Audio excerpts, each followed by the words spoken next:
Hello everyone, मैं हूं doctor शिखा और आपका स्वागत है मेरे यूट्यूब चैनल पे।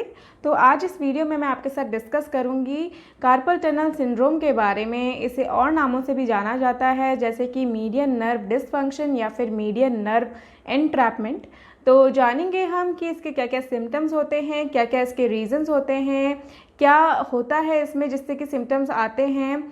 तो इस वीडियो में अंत तक बने रहिए, ये वीडियो बहुत ही इन्फॉर्मेटिव होने वाली है। एंड में मैं आपके साथ डिस्कस करूंगी कुछ होम्योपैथिक मेडिसिन्स जो कि ऐसी प्रॉब्लम्स में काफ़ी ज़्यादा रिलीफ देती है।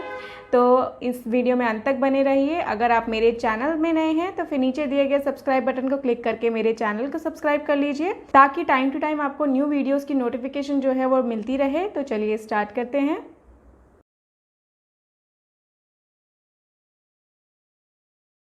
कार्पल टनल सिंड्रोम का मतलब होता है एक ग्रुप ऑफ सिम्टम्स जो कि एक मीडियन नर्व के कंप्रेशन से आते हैं।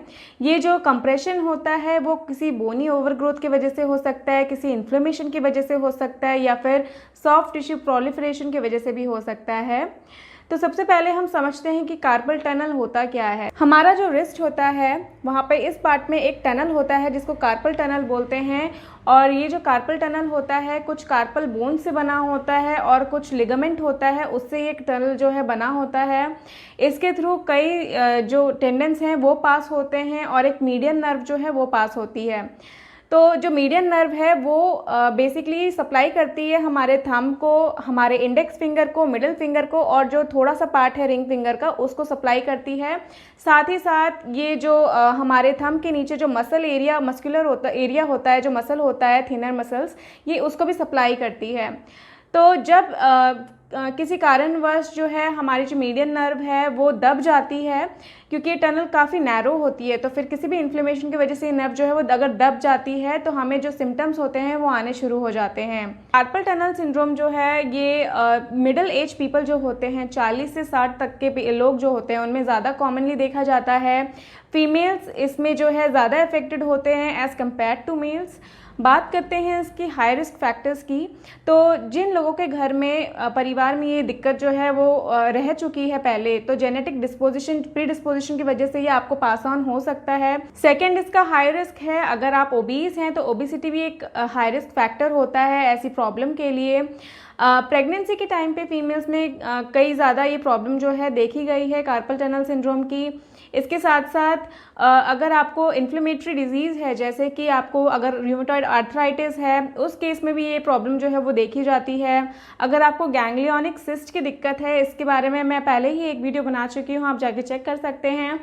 अगर आपको गैंग्लियोनिक सिस्ट के कोई दिक्कत है तो इस वजह से आपकी मीडियन नर्व जो है वो कंप्रेस हो सकती है और आपको कार्पल टनल सिंड्रोम की दिक्कत जो है वो हो सकती है। इसी के साथ साथ अगर आप डायबिटिक हैं तो फिर डायबिटीज़ में भी अगर आपकी शुगर कंट्रोल नहीं है, डायबिटिक न्यूरोपैथी हो सकती है, इसमें नर्व जो होती है वो इफेक्ट हो जाती हैं।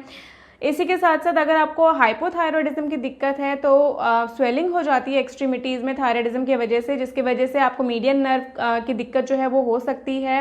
कार्पल टनल सिंड्रोम के सिम्टम्स जो हैं वो आ सकते हैं। तो ये थे कुछ रिस्क फैक्टर्स। अब बात करते हैं कि क्या क्या सिम्टम्स होते हैं अगर आपकी मीडियन नर्व कहीं पे कंप्रेस होती है तो बेसिकली इसके सिम्टम्स जो हैं वो आपके रिस्ट पे आएंगे, आपके हैंड्स पे आएंगे, फिंगर्स पे आएंगे। इसमें आपको पेन जो है वो हो सकता है, साथ ही साथ टिंगलिंग सेंसेशन या फिर हाथ सुन पड़ जाना या ऐसे लगना कि चींटियाँ चल रही है, जिसे मेडिकल टर्म में फॉर्मिकेशन बोलते हैं, ऐसा सेंसेशन हो सकता है। जो हाथ है वो बहुत ज़्यादा सुन पड़ जाता है, जिसकी वजह से आपको हाथ झटकने की ज़रूरत पड़ती है। झटकते ही आपके जो सिम्टम्स हैं उसमें रिलीफ मिलता है आपको, पर कुछ देर बाद जो होते हैं सिम्टम्स वो वापस से आ जाते हैं। तो ये जो सिम्टम्स होते हैं शुरुआती टाइम पे तो धीरे धीरे आते हैं, मतलब कि अगर आपको ये सिम्टम्स आ रहे हैं तो बेसिकली रात के टाइम पे ही आएंगे और धीरे धीरे करके जैसे ही आपकी कंडीशन जो है वो प्रोग्रेसिव होती जाएगी तो ये सिम्टम्स जो हैं वो आपको दिन में भी हो सकते हैं, किसी भी टाइम पे हो सकते हैं। इसी के साथ साथ जो प्रोग्रेसिव कंडीशंस होती हैं उसमें मस्कुलर वीकनेस आ जाती है हाथ में। जो आपका हाथ एरिया होता है, जो यहाँ पे थंब के नीचे जो मसल होता है वो वहाँ पे वास्टिंग हो जाती है मसल की, वहाँ की जो मसल है वो श्रिंक हो जाती है, क्योंकि वहाँ पे प्रॉपर जो नस की सप्लाई है वो हो नहीं पाता।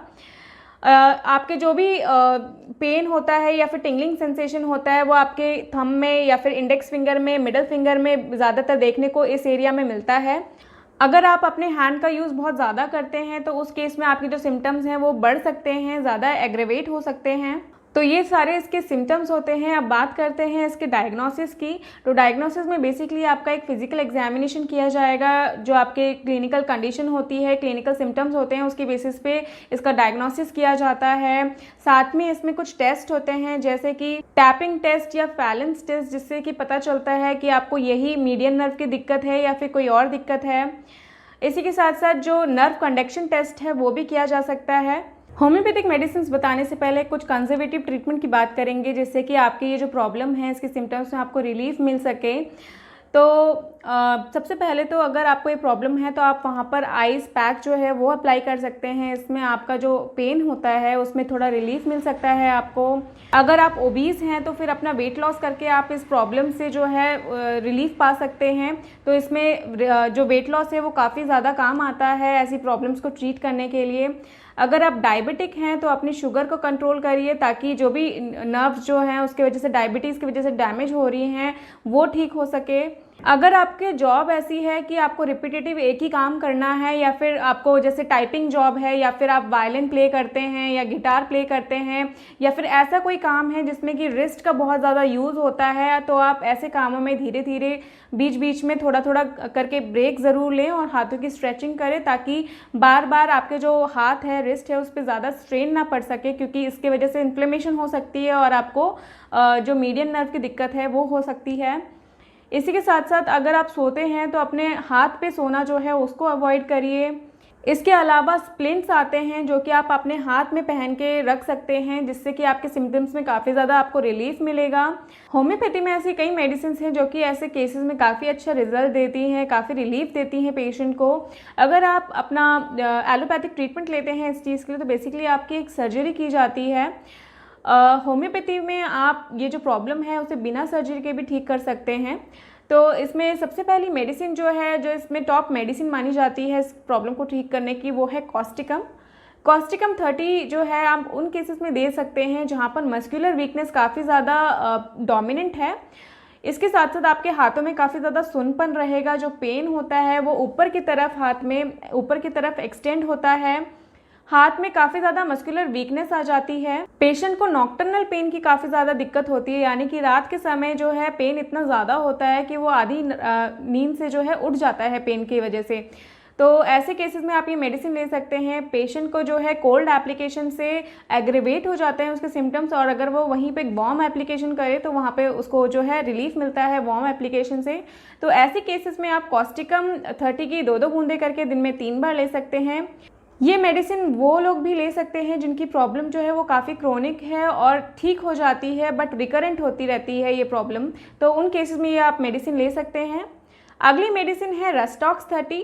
रस्टॉक्स जो है उन पेशेंट में दी जाती है जहाँ पर हाथ में सुनपन या फिर दर्द हो जाता है ज़्यादा काम करने की वजह से, या ज़्यादा ओवर यूज़ कर लें अगर आप रिस्ट का, अपने हाथ का, तो उस वजह से अगर आपको पेन या फिर टिंगलिंग सेंसेशन होता है तो ऐसे केसेस में रस्टॉक्स काफ़ी अच्छा काम करती है। ऐसे जो पेशेंट होते हैं उनको रेस्ट के बाद अगर वो अपना जो आर्म है वो यूज़ करें तो उनको काफ़ी दिक्कत होती है इनिशियल मूवमेंट में, जैसे कि मॉर्निंग के टाइम पे उन ऐसे पेशेंट्स को काफ़ी दिक्कत होती है, पर धीरे धीरे करके अगर वो अपना काम शुरू करें तो धीरे धीरे करके उनका पेन जो है वो धीरे धीरे कम होता जाता है। इसी के साथ साथ जो उनकी उंगलियों की टिप्स होती हैं वहाँ पे चींटी चलने जैसा सेंसेशन जो है वो हो सकता है, क्रॉलिंग सेंसेशन हो सकता है। तो ऐसे केसेस में रस्टॉक्स 30 की 2-2 बूंदे करके दिन में 3 बार ले सकते हैं। अगली मेडिसिन है हाइपरिकम 30। अगर आपको काफ़ी sharp shooting kind of pain रहता है हाथ में, आपके रिस्ट में, जो कि ऊपर की तरफ एक्सटेंड करता है, तो आप ये मेडिसिन ले सकते हैं। बेसिकली जो भी नर्व इंजरीज होती हैं उसमें इस मेडिसिन का काफ़ी सूदिंग इफेक्ट होता है। तो अगर आपको नर्व इंजरी की वजह से, जैसे कि ट्रॉमा हो गया उसकी वजह से अगर आपको नर्व इंजरी हो गई, कोई भी ट्रॉमा की वजह से या एक्सीडेंट की वजह से आपको अगर ये प्रॉब्लम होती है, तो उस केस में ये मेडिसिन काफ़ी अच्छा काम करती है। इसकी आपने 2-2 बूंदे करके दिन में 3 बार लेनी है। अगली मेडिसिन है रूटा 30। रूटा 30 जो है अगर आपको टेंडनाइटिस की वजह से, यानी कि जो आपकी टेंडन्स होती हैं उसकी इन्फ्लेमेशन की वजह से अगर आपको ये प्रॉब्लम हो रही है, हाँ, जो आपका रिस्ट है, हाथ में काफ़ी ज़्यादा पेन है, तो आप उस केस में ये मेडिसिन ले सकते हैं। अगर आपने अचानक से अपने जो रिस्ट है उसको ओवर यूज़ कर लिया है, या फिर आपको अगर कहीं स्ट्रेन पड़ा है उस हाथ में, या फिर अगर आपका फ्रैक्चर की वजह से ये प्रॉब्लम जो है वो हो रही है, तो उस केस में आप ये मेडिसिन जो है इसकी 2-2 बूंदे करके दिन में 3 बार ले सकते हैं। अगली मेडिसिन है प्लम्बम मेट 200। ये जो मेडिसिन है ये एडवांस केस जो होते हैं उनमें दी जाती है। अगर आपका जो प्रॉब्लम है काफ़ी ज़्यादा लंबे टाइम से है और उसकी वजह से आपके जो मसल्स हैं उसमें काफ़ी ज़्यादा वीकनेस आ गई है, जो आपका थंब के नीचे का एरिया है वहाँ पर मस्कुलर एट्रोफी हो चुका है, यानी कि वहाँ की जो मसल है वो श्रिंक हो चुकी है, तो आप ये मेडिसिन जो है वो ले सकते हैं। पेशेंट का जो मस्कुलर वीकनेस है वो इतना ज़्यादा होता है कि वो कोई भी चीज़ जो है वो उठा नहीं पाता है, कोई भी चीज़ अच्छे से लिफ्ट नहीं कर पाता है। तो ऐसे केसेस में आप ये मेडिसिन जो है इसकी 200 पोटेंसी में इसकी 2-2 बूंदे करके हर हफ्ते रिपीट कर सकते हैं। इसी के साथ साथ आप रस्टॉक्स की एक ऑइंटमेंट आती है, उसे आप अपने जो रिस्ट एरिया है जहाँ पर आपको दर्द होता है वहाँ पर हमेशा दिन में 2 से 3 बार जो है आप अप्लाई कर सकते हैं। इससे आपको काफ़ी अच्छा रिलीफ मिलेगा। तो ये थी कुछ इंपॉर्टेंट मेडिसिन जो कि काफ़ी अच्छा काम करती हैं ऐसे केसेस में कार्पल टनल सिंड्रोम को ठीक करने के लिए। तो आप ये मेडिसिन अगर आपके सिम्टम्स इससे मैच करते हैं तो आप इस मेडिसिन को 2 से 3 महीने जो है रेगुलर यूज़ कर सकते हैं और इससे आपको काफ़ी अच्छे रिजल्ट्स मिलेंगे। अगर आपको इसके अलावा कोई और भी प्रॉब्लम है तो आप अपने नज़दीकी होम्योपैथ के पास जाके अपनी टोटलिटी ऑफ सिम्टम्स के बेसिस पे एक मेडिसिन अपने लिए ले सकते हैं। अगर आपको ये वीडियो पसंद आई है तो इसे और लोगों तक ज़रूर शेयर करिए ताकि और लोग भी जो हैं इससे अवेयर हो सकें और इसके बेनिफिट्स ले सकें। तो चलिए मिलती हूँ आपसे अगली वीडियो में और इन्फॉर्मेटिव कंटेंट के साथ। Till then goodbye, stay healthy, stay aware.